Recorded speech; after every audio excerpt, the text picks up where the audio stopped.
Hello and welcome to True Crime Sleep Stories, where you can settle in with a good true crime tale while drifting off into a safe, sleepy slumber. Maybe you want to sip on a hot cup of tea, grab a warm fleece blanket, or cozy up by the fire. Whatever you decide to do, just make sure you're comfortable and ready for relaxation. I'm your host, Kelli Brink, and before we get started tonight, I want to remind you that as a Patreon member, you'll get even more sinister, sleepy content because you get multiple versions of each and every true crime story. Patrons will have access to an ad-free version so you can really relax without the distraction of advertisements, as well as a version with or without music. Some people enjoy the music and some people prefer it without, but patrons can have it all. You'll also have a video version, so there's a lot of value there in your membership, and you're supporting the show. You can go to patreon.com/truecrimesleepstories to sign up now. And now it's time to get comfy because I'm going to tell you a bedtime story.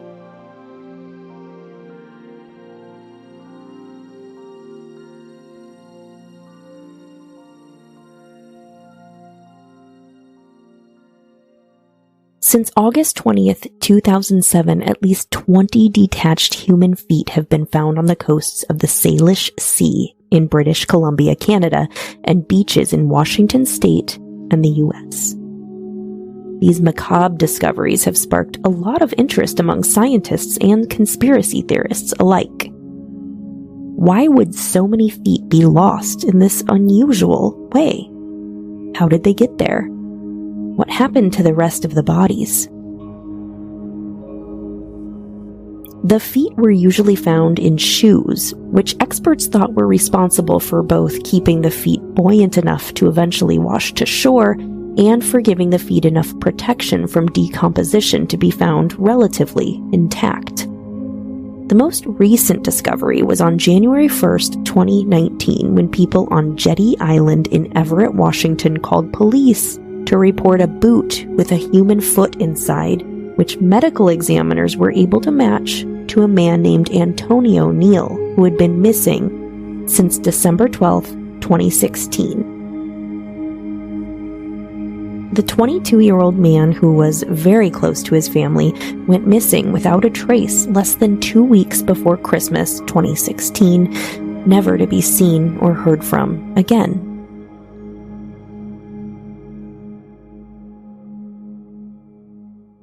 Two painful years would go by with no answers until Antonio's boot, faded from salt water and sun, would wash up onto a Washington beach with part of his leg and his sock still in it.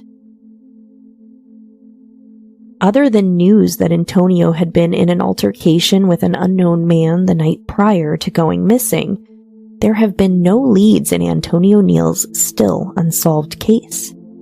And his mystery is not the only one like it.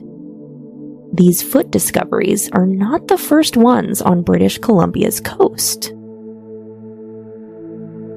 Prior to the recent seeming rush of feet washing ashore, there have been earlier instances going back more than a century, such as a leg in a boot that was found on a Vancouver beach over 100 years prior to Antonio Neal's case, all the way back in 1887. Then, on July 30th, 1914, the Vancouver Sun reported that recent arrivals from Kimsquit reported a human leg encased in a high boot that was found on a beach near the mouth of the Salmon. It was thought that the remains were from a man who had drowned on the river the previous summer.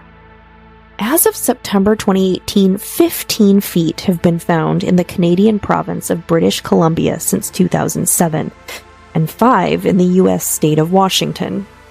The feet include a number of matched pairs. In British Columbia, 13 of the 15 feet have been identified. The latest was a left foot found on the shore of a rocky beach in West Vancouver, British Columbia, in September 2018, and through DNA analysis linked to a male that went missing earlier that year. The 2 identified feet found in February 2016 washed up on the shore of Botanical Beach on the west coast of Vancouver Island. In the U.S., one of these pairs belonged to a woman who jumped from a bridge.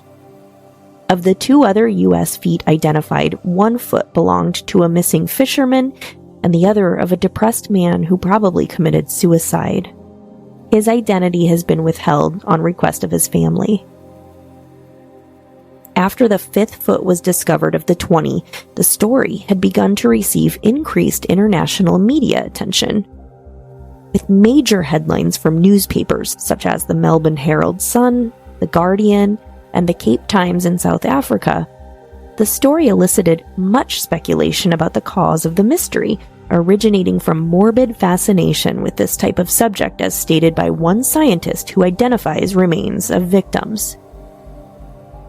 As international interest in the mystery of the disembodied feet grew, even late-night talk show host David Letterman questioned 2 Canadian audience members about the mystery. Everyone wanted to know where the floating feet were coming from. Another human foot was discovered on June 18, 2008 on Vancouver Island. Royal Canadian Mounted Police launched an investigation and found that this particular instance was a hoax. It was actually a skeletonized animal paw which was put in a sock and a shoe and then stuffed with dried seaweed. After the 11th foot was found on August 31st, 2011, in Vancouver, copycats began to surface with even more hoaxes. Several running shoes contained what police suspected as raw meat were found washed up on Oak Beach, British Columbia. In Canada, the coroner's service said in December 2017 that foul play had been ruled out by authorities in all investigations, and that the feet came from people who died either in accidents or by suicide, and the feet detached during the normal decomposition process. Decomposition may separate the foot from the body because the ankle is relatively weak, while buoyancy caused by air either inside or trapped within a shoe would allow it to float away. According to Simon Fraser University entomologist Gail Anderson, extremities such as the hands, feet, and head often detach as a body decomposes in water, but they rarely float. However, finding feet and not the rest of the bodies has been deemed unusual. Finding 2 feet has been guessed at 1 in a million odds, and thus has been referred to as an anomaly by one police officer.